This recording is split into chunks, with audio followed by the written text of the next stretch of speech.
Hello everyone, in today's video I will be showing you guys some of the best underrated cars in GTA Online, some criminally underrated cars, and cars that I think deserve more love and attention. So let's get into it, hope you all enjoy. The Viceris. I don't know what car this is based off of, so let me know in the comments. Sorry about that. The Viceris is criminally underrated in my opinion. I think I've seen one like once. Like once outside of me driving it.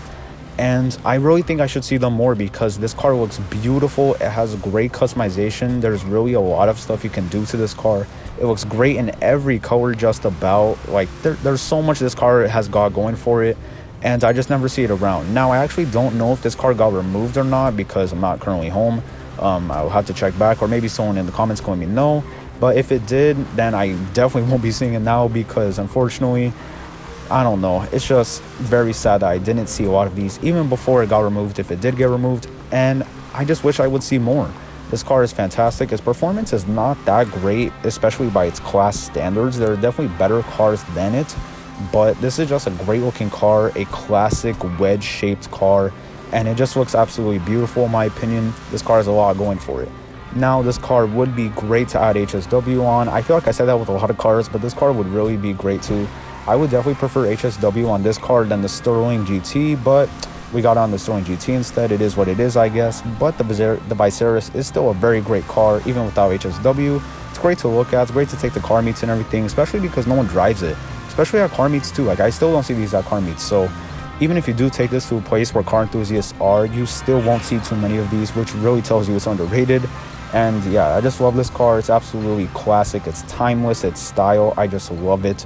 It's beautiful, and once again looks great in every color except for hot pink. If you put a car in hot pink, you should be jailed, probably.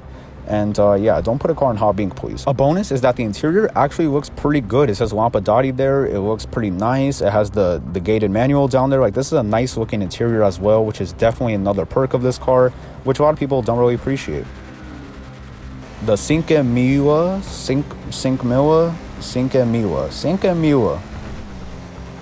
This car is based on the Maserati Quattroporte, which is a very beautiful looking car in my opinion. I think for a four-door sedan, which a lot of sedans don't really look that good anymore, this car just looks absolutely fantastic, especially the Quattroporte, and they basically made it look exactly like a Quattroporte. The back is a little bit off. It actually looks better than a Quattroporte in my opinion. They made it look sharper, which I really appreciate. But yeah, it doesn't look exactly like the real life counterpart that's based off of, which is good. I don't want Rockstar to just copy one-to-one every car that they pour into GTA Online, because that's where creativity tends to lack in luster and we never get anything good out of it. I'm fine with them making creative changes to it as long as they are good looking, and this car is a perfect example of that. This car is good looking, but it doesn't look exactly like its real life counterpart. It looks pretty close, but it's not exact. And yeah, I just love this car. It also has a Monty Tech, which is another bonus to it, so it can't get locked onto, and you can add armored paneling if you want. If you want it to look ugly, I should say, but I don't want it to look different, so I chose to keep the armored paneling off. But if you want to go down that route, you can definitely go down that route. You can make it look armored, but to me, every armored paneling on any car, any of the Monty Tech cars, it makes the car look absolutely terrible, so I just don't like it. But if you want the added practicality of that in free mode, where you have some protection against RPGs, missiles, anything, I mean, any number of cars could blow you up in free mode, so if you want to add it, I won't judge you, but for me, that's just not important. I drive around mostly in passive mode anyways because orbital cannons are a thing.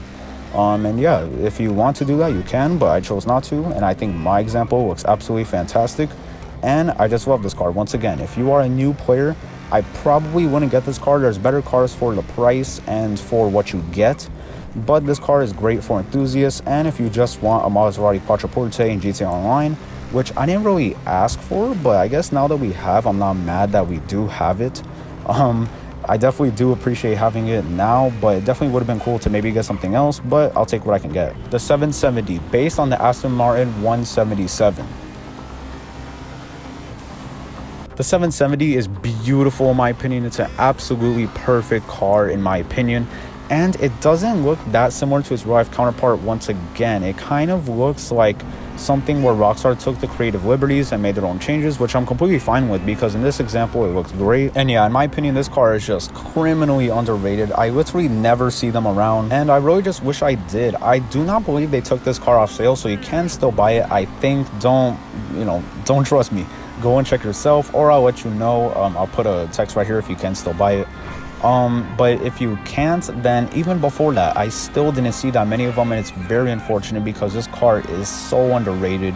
Its performance is not that great, which is probably why I didn't see very many of them, because once again, people in GTA Online, they just want the fastest, the best car they can get for the money. This car definitely is not that. You can get better for the price, somewhat. I mean, the price, $695,000 is not that much in GTA Online, so you get what you pay for. But this is a good looking car, just as a nice GT car in GTA Online. I definitely appreciate it for that. The color is great. This looks great in any color, and I just love this car. It's a timeless look. Even when this car released new back in, I forgot what update it was, I think it was Executive and Other Criminals. It was great back then, and it's still great now, and I love it. I still have it. I probably will never sell it. If this car got HSW, this probably would be my favorite car, because it has everything going for it except for performance. But I'm not necessarily mad that it's lacking performance, because once again, $695,000, not that much, so I'm not going to complain about that. Now, for newer players, I wouldn't buy this if it's still on sale, because $695,000 you could spend on like a business for the MC or something. There are better ways to spend $695,000 than buying a car that is relatively bad in terms of performance. But if you want a nice looking car and you have some spare money left over, this is a great pick. The Furore GT, based on the Maserati Gran Turismo. This car is beautiful. When it released as part of the Last Team Standing update, I was just in awe, because for like $438,000, I think that's what it costs. This car is just beautiful. It's nice looking. The only thing is, it's not that fast. It's definitely not slow, but by modern GTA Online standards, there are way faster cars than this thing. I definitely just drive it for the nostalgia and the look of it, which I definitely get when I drive it. Unfortunately, this car has no modifications at all that you can do to it. You can only do the standard fare: engine tunes, brakes, armor, etc. There are no spoilers, no bumpers, no nothing, which is very unfortunate. Just a simple carbon fiber lip spoiler and a small carbon fiber spoiler on the back would make this car look beautiful. But I guess I'll take what I can get. My example still looks pretty nice, but once again, to have something, even the option, would be nice to have. Once again, I think this car would be fantastic for HSW, because it fits the criteria of being old and being outdated and being slow, which this car is all of those, which is what Rockstar tends to do with older, outdated cars. They give it HSW to give it a somewhat fighting chance. Most of the time it doesn't work out, but in the cases of the Banshee, and that's the only one I can think of off the top of my head, they do work out, and in some cases they can become the best of their class. But I don't even want this car to be the best of its class, honestly. If it was just a little bit faster, a little bit more spry in terms of its handling, I would love it very much. But unfortunately, once again, it's just not that, which is very unfortunate. And I really do love how this car looks, and if it is still on sale, I believe it is. If it's still on sale, I wouldn't buy it, honestly, because once again, it's like the case of the 770.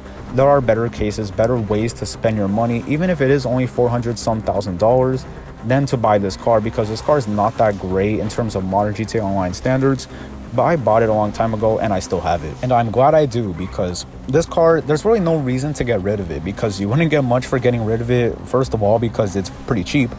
And honestly, there's so much room in GTA Online now, like, there's really no reason to get rid of a car unless you really just don't like it. And I love this car. The Cognoscenti, based on the Maybach 62.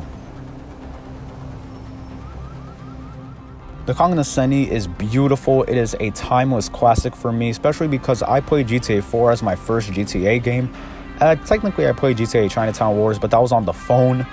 This was my first disc game, GTA 4, and the Cognoscenti played a huge role in GTA 4.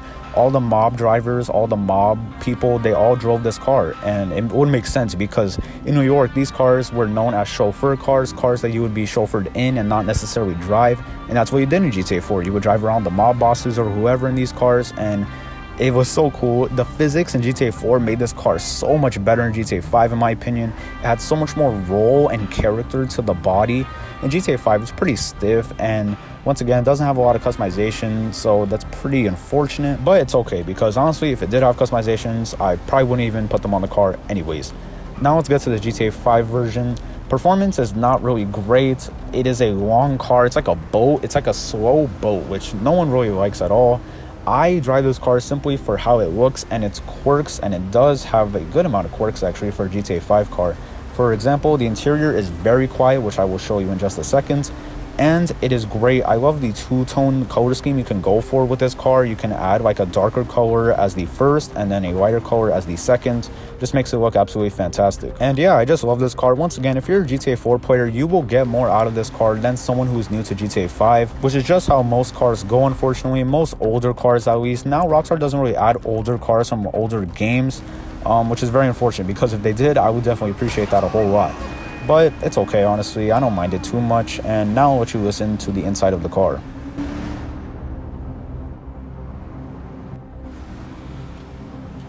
As you just heard, absolutely dead silent in the interior of this car. Really nice how Rockstar took that extra attention to detail to make it quiet on the inside. Really appreciate that. The Penetrator, based on the Jaguar XJ220. This car is a very nice car in GTA Online. I love how it looks. Now, something that is funny to me that you would immediately notice if you're a car enthusiast, this car has a V8 in the back. Now, people would know in real life, this car was promised as a V12 with gull wing doors or suicide doors, something like that. It came out with regular doors and a V6, which is hilarious and definitely a pretty embarrassing case for Jaguar. But the car still looks great, and in GTA Online, that philosophy does follow it. This car looks great. Its performance is pretty good, to be honest. Once you hit a few bumps, if you curb boost a little bit, this car can be very fast at times if you go downhill a little bit, which pretty much goes for any car I know, but this car really does accentuate that a lot. And overall, this is just a very nice car to have, and I love how this car looks. When this car released as part of import-export, I was very excited. I woke up before I went to school at like 6 in the morning just to buy it, just so I could look at it. And then I went to school, and then I came home and I customized it, and it was a very nice time. Simpler times back then for sure, but this car is just fantastic. Once again, if you are a newer player of GTA Online, you probably won't take much interest in this car unless you like old Jaguars, because there's not much reason to have this car. Once again, the speed is decent for what it is, but there are better performers than it, and once again, you can get better for the money. But I just love this car. I put it in my Sports Classics garage because I definitely think it deserves to be there. And it always does stand out to me, and it's silver that I put it in with the chrome wheels. It just looks great. I love this car. Truly an underrated car in GTA Online for sure. Pretty much all these cars are underrated, but this is definitely probably the most underrated car. When the update came out, import-export, I never saw these on the streets. And now that I think this car is removed, I won't see it ever again probably, because why would people buy it now? Well, not why would people buy it now, but they can't buy it now because Rockstar removed it and thought it was a good idea. Which is very unfortunate. But yeah, I love this car. It's great. If you do have this car, don't sell it ever, because it's beautiful. It's fantastic looking. And I just love how it drives. Really fantastic car. And that is it, everyone. Some underrated cars from GTA Online, in my opinion at least. Never saw these cars in free mode. Probably never will. Thank you all for watching. Hope you all enjoyed, and I'll see you later. Goodbye.